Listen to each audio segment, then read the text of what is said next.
नमस्कार दोस्तों, आज की क्लास में आप सबका बहुत बहुत स्वागत है। दोस्तों, आज हम हिंदी साहित्य के कुछ महत्वपूर्ण प्रश्नों पर चर्चा करने वाले हैं। हमारा पहला प्रश्न है, हिंदी साहित्य के इतिहास का पहला ग्रंथ है। हिंदी साहित्य के इतिहास का पहला ग्रंथ कौन सा है?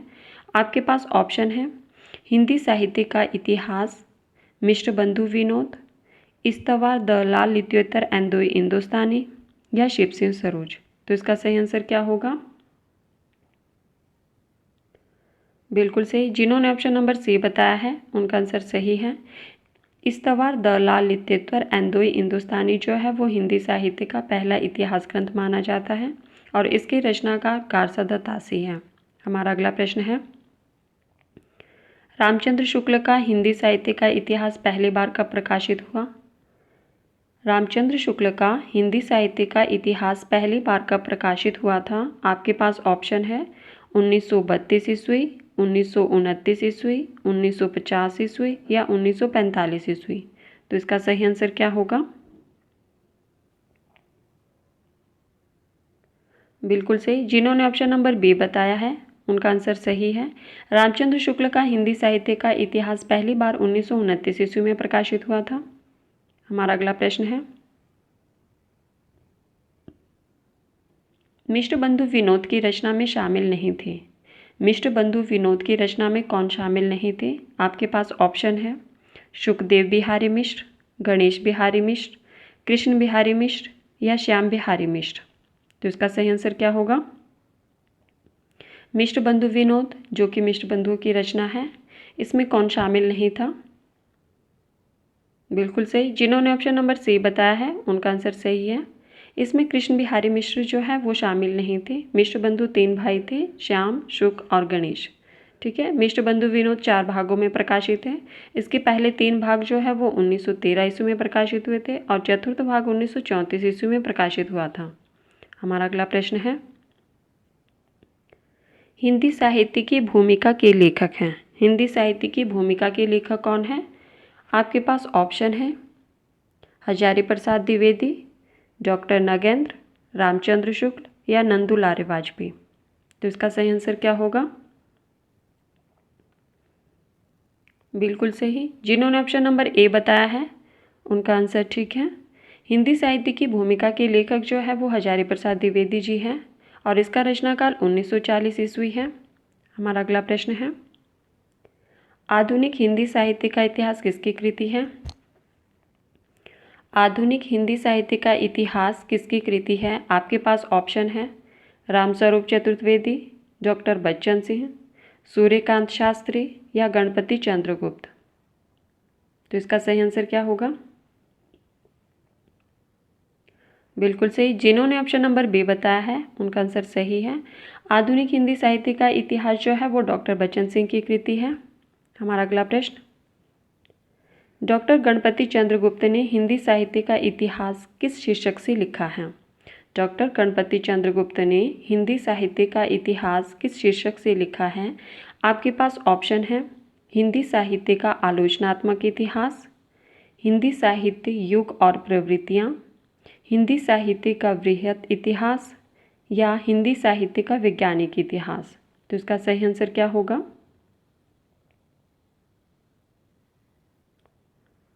बिल्कुल सही। जिन्होंने ऑप्शन नंबर डी बताया है उनका आंसर सही है। हिंदी साहित्य का वैज्ञानिक इतिहास। डॉक्टर गणपति चंद्रगुप्त ने हिंदी साहित्य का इतिहास जो है वो हिंदी साहित्य का वैज्ञानिक इतिहास नाम से लिखा है। हमारा अगला प्रश्न है, हिंदी साहित्य का इतिहास दर्शन किस विद्वान की कृति है? हिंदी साहित्य का इतिहास दर्शन किस विद्वान की कृति है? आपके पास ऑप्शन है, डॉक्टर नगेंद्र, डॉक्टर बच्चन सिंह, नलिन विलोचन शर्मा या हजारी प्रसाद द्विवेदी। तो इसका सही आंसर क्या होगा? बिल्कुल सही। जिन्होंने ऑप्शन नंबर सी बताया है उनका आंसर सही है। ऑप्शन नंबर सी इसका सही होगा, नलिन विलोचन शर्मा। हिंदी साहित्य का इतिहास दर्शन जो है वो नलिन विलोचन शर्मा की कृति है। हमारा अगला प्रश्न है, हिंदी साहित्य का वृहद इतिहास कितने खंडों में प्रकाशित हुआ है? हिंदी साहित्य का वृहद इतिहास कितने खंडों में प्रकाशित हुआ है? आपके पास ऑप्शन है, 16, 18, 10 या 12। तो इसका सही आंसर क्या होगा? बिल्कुल सही। जिन्होंने ऑप्शन नंबर बी बताया है उनका आंसर सही है। हिंदी साहित्य का वृहत इतिहास जो है वो 18 खंडों में प्रकाशित हुआ है। हमारा अगला प्रश्न, हिंदी साहित्य इतिहास के पहले लेखक हैं। हिंदी साहित्य इतिहास के पहले लेखक कौन हैं? ऑप्शन है आपके पास जॉर्ज ग्रियर्सन, रामचंद्र शुक्ल, गारसा दत्तासी या डॉक्टर नगेंद्र। तो इसका सही आंसर क्या होगा? बिल्कुल सही। जिन्होंने ऑप्शन नंबर सी बताया है उनका आंसर सही है। हिंदी साहित्य के इतिहास के पहले लेखक जो है वो गारसा दत्तासी हैं और इनके ग्रंथ का नाम क्या है ये आप लोगों ने मुझे कमेंट करके कमेंट बॉक्स में बताना है। ठीक है। हमारा अगला प्रश्न है, रीति काव्य की भूमिका के लेखक हैं। रीति काव्य की भूमिका के लेखक कौन है? ऑप्शन है डॉक्टर नगेंद्र, शांति प्रिय द्विवेदी, हजारी प्रसाद द्विवेदी, रामस्वरूप चतुर्वेदी। तो इसका सही आंसर क्या होगा? बिल्कुल सही। जिन्होंने ऑप्शन नंबर ए बताया है उनका आंसर सही है। हमारा प्रश्न था, रीति काव्य की भूमिका के लेखक कौन है? ऑप्शन है डॉक्टर नगेंद्र, शांति प्रिय द्विवेदी, हजारी प्रसाद द्विवेदी या रामस्वरूप चतुर्वेदी। तो इसका सही आंसर क्या होगा? बिल्कुल सही। जिन्होंने ऑप्शन नंबर ए बताया है उनका आंसर सही है। रीति काव्य की भूमिका के लेखक जो है वो डॉक्टर नगेंद्र जी हैं। हमारा अगला प्रश्न, आदिकाल को रामचंद्र शुक्ल जी ने क्या नाम दिया है? आदिकाल को रामचंद्र शुक्ल जी ने क्या नाम दिया है? ऑप्शन है वीरगाथा काल, प्रारंभिक काल, बीजवपन काल या आरंभिक काल। तो इसका सही आंसर क्या होगा? आदिकाल को रामचंद्र शुक्ल जी ने क्या नाम दिया है? बिल्कुल सही। जिन्होंने ऑप्शन नंबर ए चुना है उनका सही है। रामचंद्र शुक्ल ने जो है आदिकाल को वीरगाथा काल नाम दिया था। अगर हम बात करें प्रारंभिक काल नाम किसने दिया था तो डॉक्टर गणपति चंद्र गुप्त ने। बीजवपन काल नाम किसने दिया था? महावीर प्रसाद द्विवेदी ने। आरंभिक काल नाम किसने दिया था तो मिश्र बंधुओं ने। ठीक है साथियों, प्लीज़ जो पहली बार चैनल पर आए हैं वो चैनल को सब्सक्राइब कर देना और सभी लोग वीडियो को भी लाइक कर देना। हमारा अगला प्रश्न है, आदिकाल की समय सीमा रामचंद्र शुक्ल के अनुसार क्या है?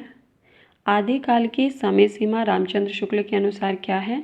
ऑप्शन है 700 विक्रम संवत से लेकर 1300 विक्रम संवत तक या 1050 विक्रम संवत से लेकर 1375 विक्रम संवत तक या 1000 विक्रम संवत से लेकर 1350 विक्रम संवत तक या इनमें से कोई नहीं। तो इसका सही आंसर क्या होगा? रामचंद्र शुक्ल ने जो है वो आदिकाल की सीमा क्या मानी है? बिल्कुल सही। जिन्होंने ऑप्शन नंबर बी बताया है उनका आंसर सही है। 1050 विक्रम संवत से लेकर 1375 विक्रम संवत तक जो है वो आदिकाल की समय सीमा रामचंद्र शुक्ल ने मानी है और 1000 विक्रम संवत से लेकर 1350 विक्रम संवत तक जो है वो हजारी प्रसाद द्विवेदी जी ने मानी है।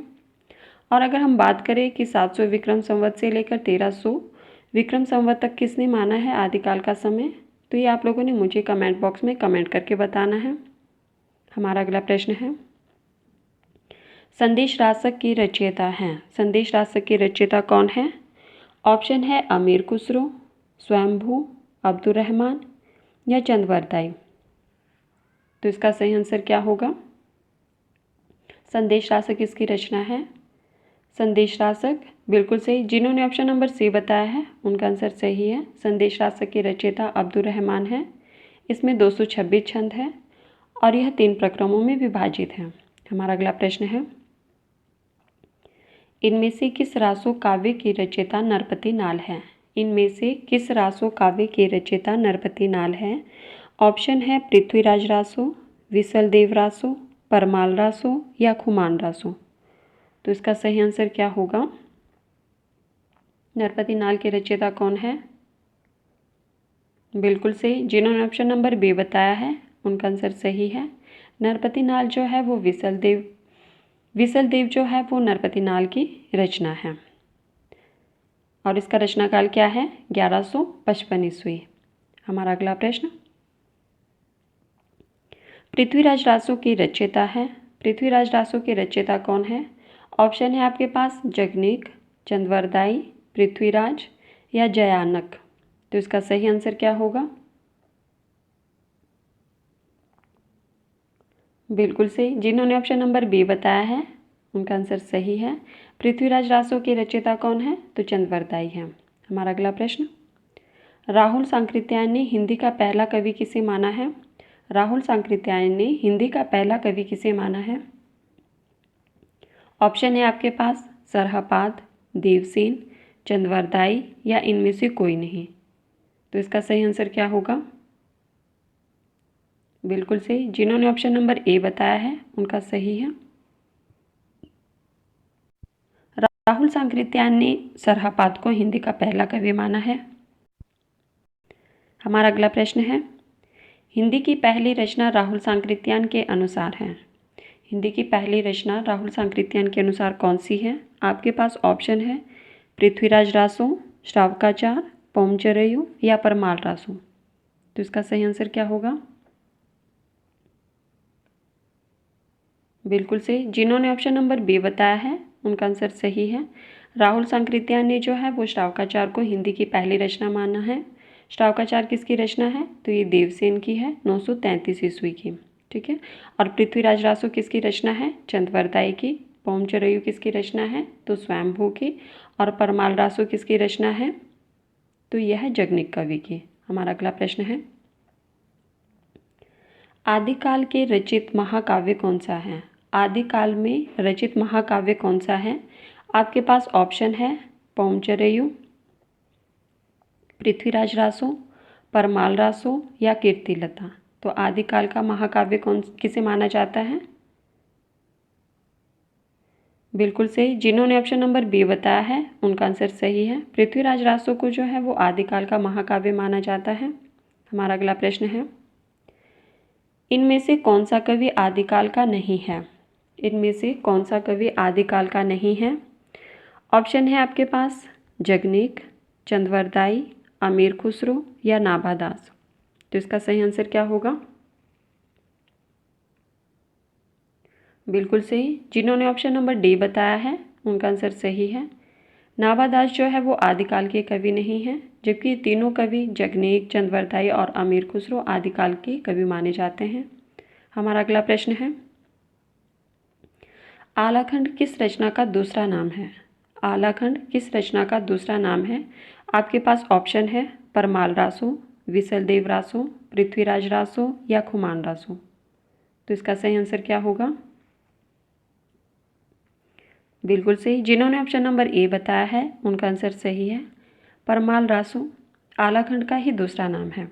और इसके रचनाकार कौन है ये आप लोगों ने मुझे कमेंट बॉक्स में कमेंट करके बताना है कि परमाल रासो जो है ये किसकी रचना है। तो साथियों, ये थे आज के हमारे कुछ महत्वपूर्ण प्रश्न जिन पर हमने चर्चा की। आई होप आपको वीडियो पसंद आई होगी। तो प्लीज़ चैनल को लाइक कर देना और एक लाइक भी कर देना। Thank you.